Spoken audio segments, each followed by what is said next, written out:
Ah.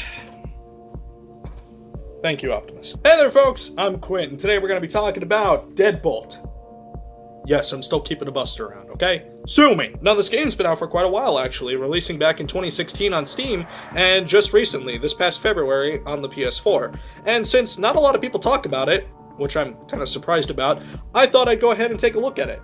So, let's take a look at it.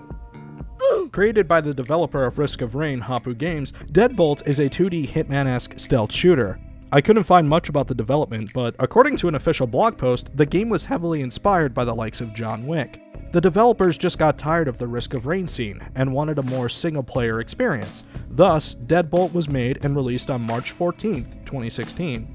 The story is just about as vague as its development. I just want to get this out of the way right now. The idea and premise of this game are absolutely awesome. You're what's known as the Reaper, in this place known as The Place. Very descriptive. The place is inhabited by various forms of undead. In this game's case, the biggest inhabitants are zombies, vampires, and skeletons. Your overall task is to kill various undead in missions given to you by your employer, the Flames. The Flames are a sentient being that communicate to you via a fireplace and speak to you in prose. They're essentially your mission briefer of sorts. They give you tasks to complete and helpful tips for said task. Now, I want to save the rest of my thoughts on the story for last, so we're just going to go ahead and jump to the gameplay. Besides, the best thing about DEADBOLT is the game itself. After the tutorial level and speaking with the Flames, you are slowly given your first set of missions. You start out by taking out the Zombie Kings, and then the Thousand-Year Royals, the vampires, and then finally the Dredged, the skeletons, who have also employed demons to aid them in their plan. When you start a mission, you are placed outside the building that you're about to go into and, well, completely annihilate. Your objective is highlighted on the bottom of the screen at all times. Most of the time, you'll be asked to take out all the undead in the area, but other times you'll just be asked to look around and find information. Sometimes you don't even need to kill all the goons. In fact, the game usually has multiple ways you can go about completing your objective. The Reaper has a variety of weapons that he can pick up and use throughout the stage, each giving him an advantage in some way, shape, or form. He is allowed to hold 2 weapons at a time, and throughout the level he is able to freely select which weapons he wants to hold in exchange for the weapon he's currently holding onto. There are a lot of weapons in DEADBOLT. Pistols, shotguns, grenade launchers, knives, hammers, and that's just to name a few. You can even buy weapons for your starting loadout before you enter a building. You see, after completing a mission or earning an achievement, you are given souls, which is this game's currency. With those, you can buy different guns or sub-weapons that all have different uses, and all with their own ups and downs. The mouse gun is good for when you're in a bind and you need an extra push, but it's useless outside of that. The Revenant is super powerful at the expense of being overly loud. Death plus Taxis is great when you need the extra ammo, and it also has some decent power.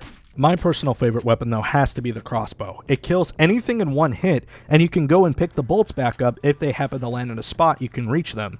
My favorite sub-weapon is the flash grenade, as it stuns everybody in a room, turns off all the lights, and then makes groups of enemies easier to manage. The thing is, though, even though I have a preference on what I use, no weapon here feels useless. It just entirely depends on what you think will get the job done and keep you alive. You see, the Reaper is the very definition of a glass cannon. Sure, he can completely wipe the floor with the competition, but one slip-up and you're dead. DEADBOLT is very much trial and error in this regard. The missions themselves, after you learn the layout and figure out a plan, are particularly short and quick to get through, depending on your approach, of course. However, being killed in one hit makes things a little more challenging. When you die, it's back to the beginning of your mission, and you had to do it over again.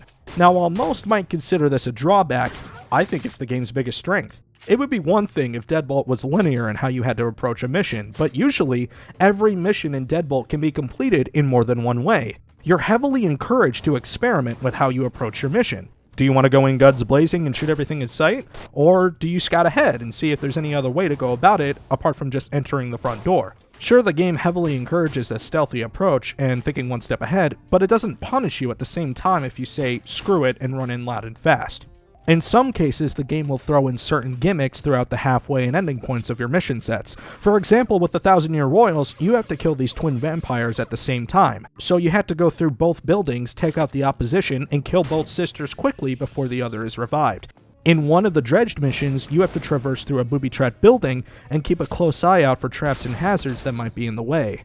The game requires a lot of patience and oftentimes a lot of thinking. It turns a simple shoot-'em-up trial-and-error game into a game about strategy and execution. If you keep dying and your current approach isn't working, the game will actually recommend you try something else. Sometimes it will flat out tell you to stop and come back to it later with a fresh perspective. Now in other games I would find that annoying, but in Deadbolt, oh man, does this game piss me off sometimes. The game has its fair share of really annoying enemy placement, and those vampire bartenders can just go to hell for all I care. Although, I can't necessarily give the game too much flack either, because almost always the results of my death are just because I'm not paying attention or my current approach isn't working. Sometimes though, especially if you don't have much of a loadout to begin with, the late game stages can be a major pain in the ass, especially in the rare cases when you have no other choice than to do something a certain way.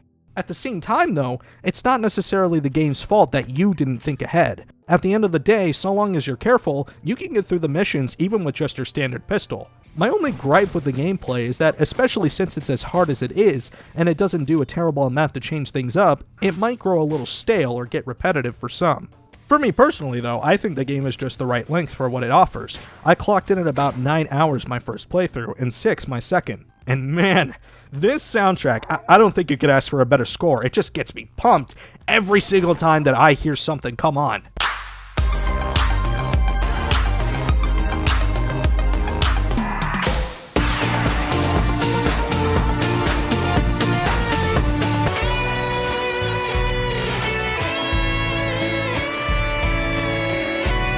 Chris Christodoulou? I don't know how to pronounce that, but he really nailed the stealthy, mysterious nature the game gives off. It knows when to be energetic, it knows when to be somber, and it knows when to fuel you with fire! Now, almost everything about this game is on point. The atmosphere, the gameplay, the music, it's all wonderful, except for the story. Yeah, the story is where it just sort of falls apart. The story of Deadbolt is very vague. Now, I could be wrong about everything here, but this is what I could gather. Through the course of Deadbolt, you learn that the Thousand Year Royals made a deal with both the Zombie Kings and the Dredged. The Dredged use their ability to freeze objects to create what are known as ash totems. No! The Thousand Year Royals host clubs for other vampires with ash totems placed throughout the various buildings. Eventually, during the night, the ash totems activate and completely freeze everyone inside the club. The bodies are then used to create a drug that's been spreading around known as ash. The Zombie Kings then resell it throughout the place. The Dredged in return ask for not only certain amounts of the ash, but also various undead corpses so they can use them for an act that's known as the Harvest. Through this, the leader of the Dredged and former Reaper, Ibsen, hopes to communicate with the Flames. Ultimately, the Flames decide they want nothing to do with that and have the Reaper kill Ibsen, and that's it. The Flames just decide that you need a break, and then the credits roll. Deadbolt has a very frustrating way of conveying its story and world to the player. I use the term story very loosely because Deadbolt gives you very little information on what's going on, and oftentimes if you're not paying close attention, everything just sort of sweeps over your head. I had to go out of my way to figure out just what exactly happened here. And even after I did my research, I'm still left with more questions. What is the place? Is it purgatory? What qualifies his skeleton to become a Reaper? Why did Ibsen stop being a Reaper? How did Ibsen stop being a Reaper? Can multiple Reapers exist at one time? Like, what are the rules here? Look, I'm very aware that Deadbolt is purposefully minimalistic. It wants to have an air of mystery. It wants things to be left up to interpretation, and I'm fine with that. There are plenty of games that do the minimalistic story approach very well. Limbo and Inside are both very good examples of vague storytelling done right. A lot of it is visual storytelling on top of leaving it all up to interpretation. Deadbolt is clearly more involved in its story and its world, and it would be one thing if nobody talked and had tried to visually convey what was going on. I could have put 2 and 2 together and realized that there was something more going on than what I was being led to believe.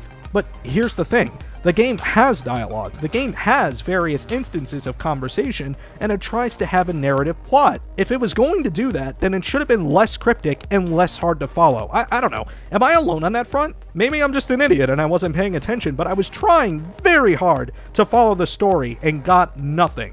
It's almost like Deadbolt tells me too much, but at the same time, not enough.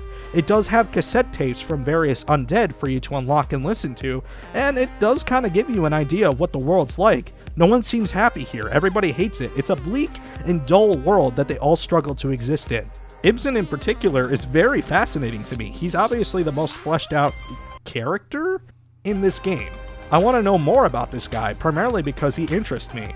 and because I want to know how he can just die and magically come back to life 5 times. What's up with that? No, I love what Deadbolt tries to set up, but it just feels like the story is being minimalistic and vague for the sake of being minimalistic and vague, and I just don't think that works. To my understanding, the same was done with Risk of Rain as well. However, whereas that game was a 2D multiplayer-driven rogue, this is a single-player, narrative-driven 2D shooter. It's very obvious more time was spent in the gameplay department here. The game itself is probably one of the most fun games I've played in a long time. It's tough as nails, but incredibly satisfying to master. Speeding through a mission and trying to complete it as flawless and as fast as you possibly can just feels so good. It's mostly its narrative that I think needed a hell of a lot more work and focus, or even less focus if necessary.